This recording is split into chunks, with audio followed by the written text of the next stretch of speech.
Hello students. आज का हमारा जो टॉपिक है वो है ब्रिटिश सम्राट एवं राजमुकुट, the king and the crown.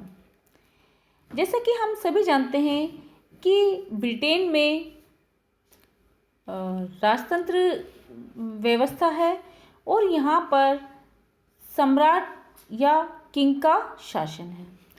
हम बात करते हैं कि राजा और राजमुकुट क्या एक ही है या उनमें कोई अंतर है। सबसे पहले हम राजमुकुट से व्हाट इज क्राउन, राजमुकुट से क्या अभिप्राय है, इसके बारे में अध्ययन करेंगे। आंग और जिंग के शब्दों में अगर हम बात करें तो राजमुकुट राज्य की सर्वोच्च कार्यपालिका शक्ति है और इसमें सर्वोच्च सत्तावान संसद और मंत्रीगण शामिल हैं। Crown is the supreme executive authority in the state and embodies a combination of sovereign ministers and parliament. Neville कर के मतानुसार वैधानिक रूप से आज भी राजा के पास वे शक्तियां हैं जो किसी काल में थी, उसके नाम से उसका पालन होता है। वास्तव में हुआ यह है कि राजा की शक्तियां व्यक्ति से निकलकर अब उसके कार्यालय में आ गई है, जिसे राजमुकुट या क्राउन कहते हैं। Constitutionally the king's power still exist, they are exercised in his name. What was happened is this, the king's real power have been transferred from his person to his office which is called crown. तो जैसा कि हमने समझा है कि crown का जो मतलब है वो एक संस्था से है। क्राउन उस कृत्रिम व्यक्ति को भी कहा जा सकता है जो न तो कभी शरीर धारण करता है और ना ही कभी मरता है। अर्थात the crown is an artificial और juristic person, it is not incarnate and it never dies. तो राजमुकुट जो शब्द है उसमें और राजा में अर्थात किंग एंड क्राउन में क्या डिस्टिंक्शन है, इसके बारे में हम अध्ययन करेंगे। जब एक व्यक्ति जिसने शरीर धारण कर रखा है, जब वह राजगद्दी पर बैठता है तो हम उसे राजा कहते हैं। लेकिन स्वयं राजगद्दी या वो मुकुट जिसे कि वह व्यक्ति जो कि राजा बनता है धारण करता है, उस राजमुकुट में दोनों में अंतर होता है। क्योंकि राजा वो व्यक्ति होता है जो उन शक्तियों का प्रयोग करता है जो कि प्रतीक रूप में राजमुकुट होता है, जबकि राजमुकुट शासन का प्रतीक है। पहले की अगर हम बात करें प्राचीन काल की, तो उस समय राजा और राजमुकुट में अंतर नहीं होता था। क्यों नहीं होता था? क्योंकि स्वयं राजा ही समस्त शक्तियों का प्रयोग करता था।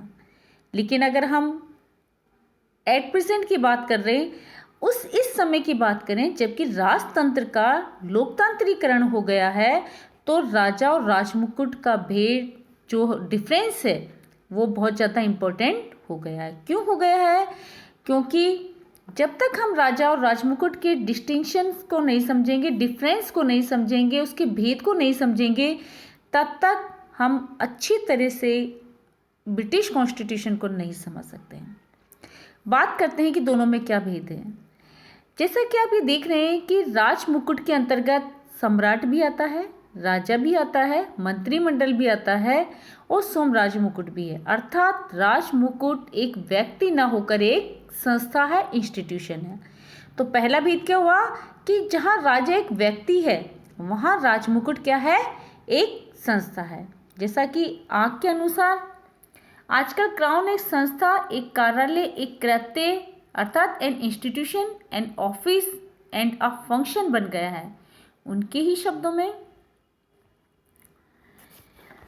क्राउन वह संस्था है जिसको शने शने प्राय वे सभी परमाधिकार और शक्तियां हस्तांतरित कर दी गई हैं जो कभी व्यक्तिगत रूप में राजा की हुआ करती थी।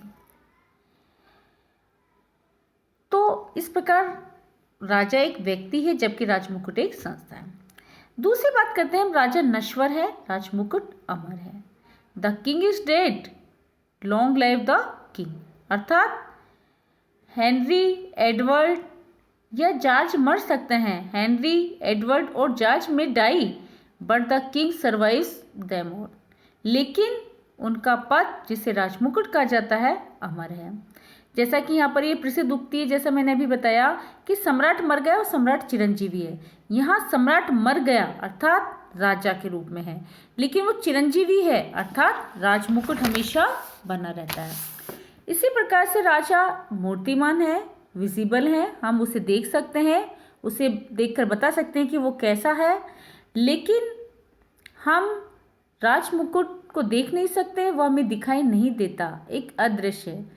अगर हम मैथ्यूड के शब्दों में बात करें तो राजमुकुट व्यक्ति रूपी राजा से सर्वथा भिन्न एक अमूर्त वैधिक इकाई है, अर्थात it is an abstract legal entity quite distinct from the person of the sovereign.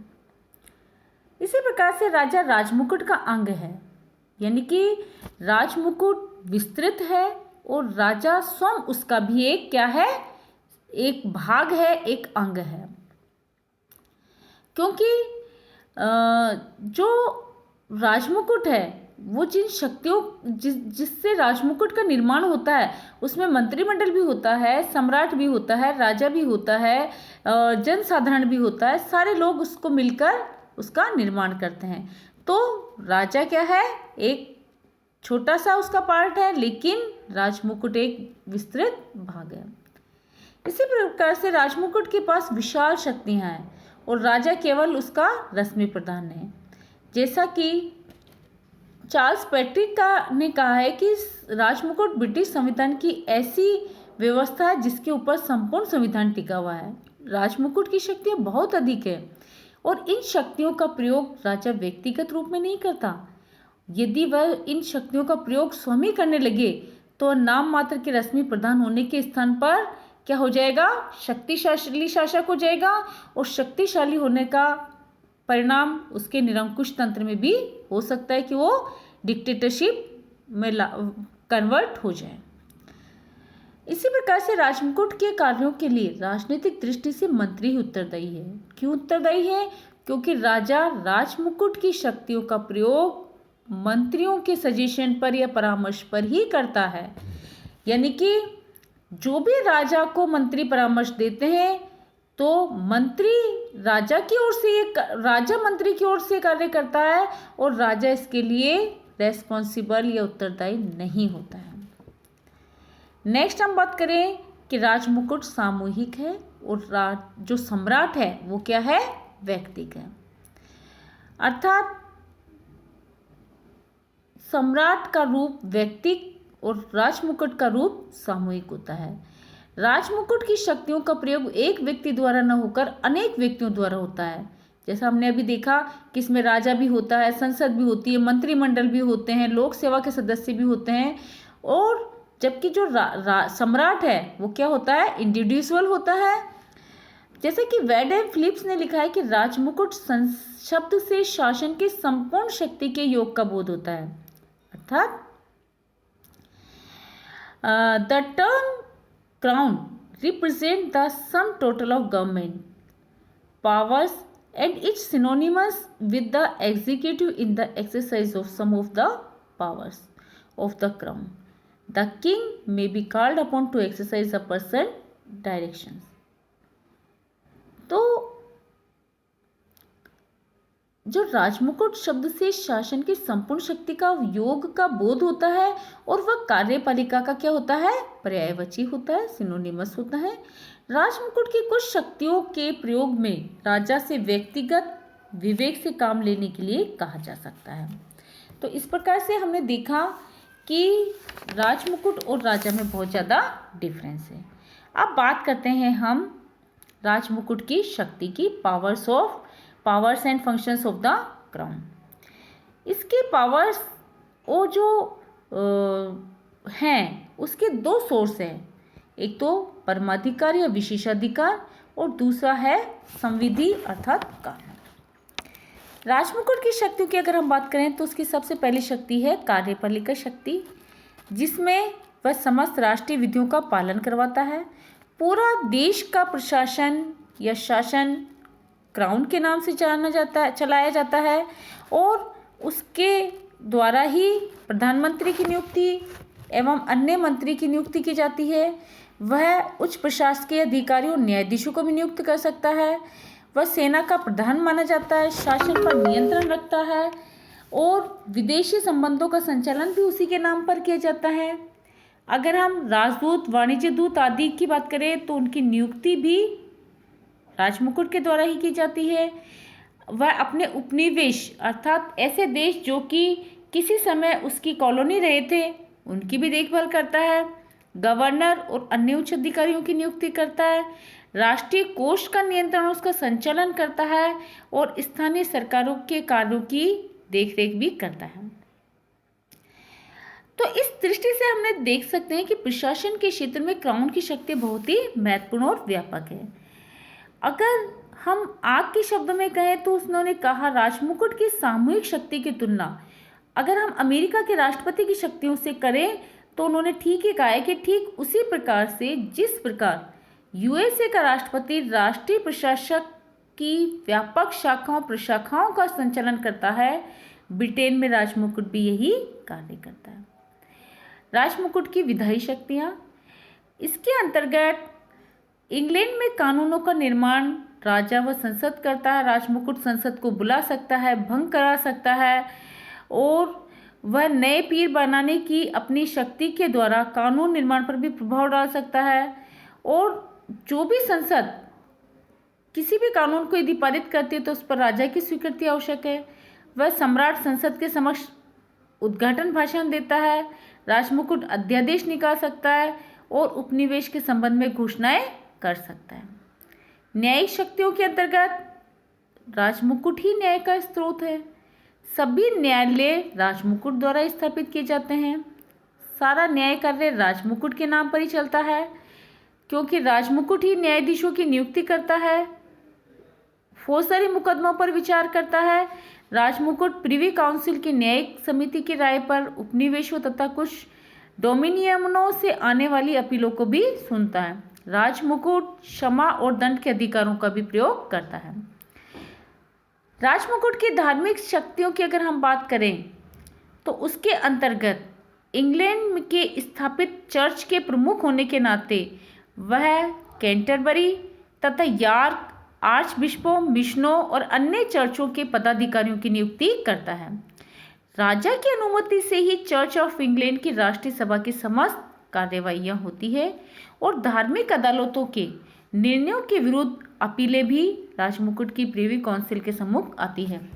उपाधि संबंधी शक्तियाँ, क्राउन को सम्मान का स्रोत अर्थात फाउंटेन ऑफ ऑनर माना जाता है। वह सार्वजनिक सम्मान और उपाधियां प्रदान करता है जो कि वर्ष में 2 बार विशेष सेवा के लिए प्रदान की जाती हैं।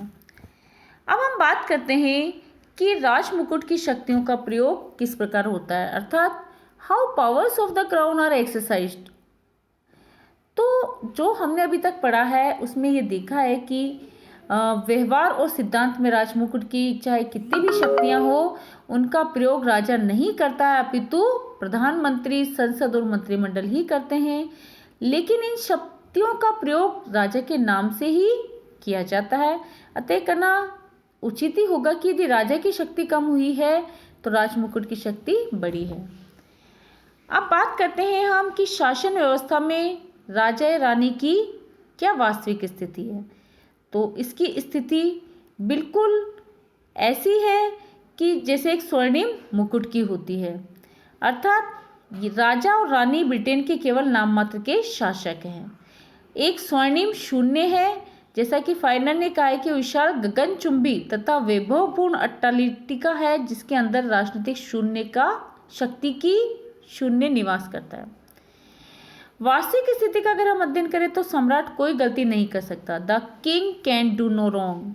क्यों? क्योंकि वह राजा को उन्मुक्तियाँ प्राप्त है कि वो कोई अपराध भी कर देता हो उस पर किसी प्रकार का कोई कानून या अभियोग नहीं चलाया जा सकता है क्योंकि वह न्यायालयों के क्षेत्र से उन्मुक्त है, उसे कानून के ऊपर माना गया है। राजा व्यवहार में कोई गलती क्यों नहीं करता है?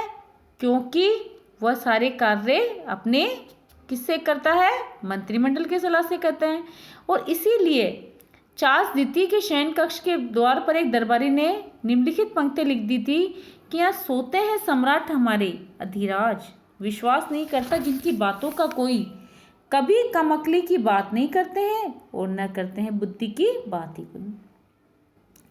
इसी प्रकार राजा के प्रत्येक कार्य के लिए अन्य व्यक्ति ही उत्तरदायी होता है, स्वयं राजा उत्तरदायी नहीं होता। और राजा दूसरों को भी गलत काम करने के लिए अधिकृत नहीं कर सकता है।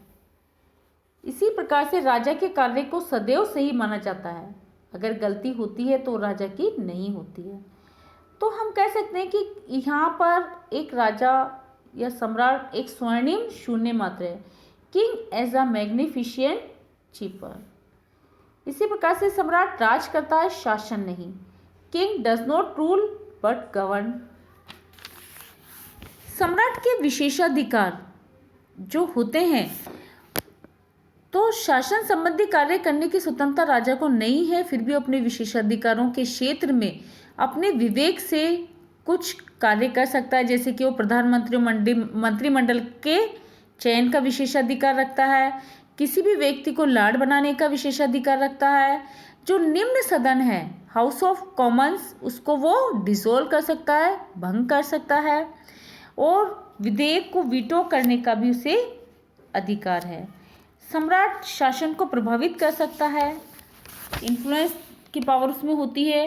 वह परामर्श दे सकता है, प्रोत्साहन प्रदान कर सकता है और चेतावनी दे सकता है। तो कुल मिलाकर हम कह सकते हैं कि यद्यपि यहाँ पर राजमुकुट की जो शक्तियाँ हैं, यह शासन व्यवस्था में राजा रानी की जो वास्तविक स्थिति है वो एक स्वर्णिम शून्य के बराबर है।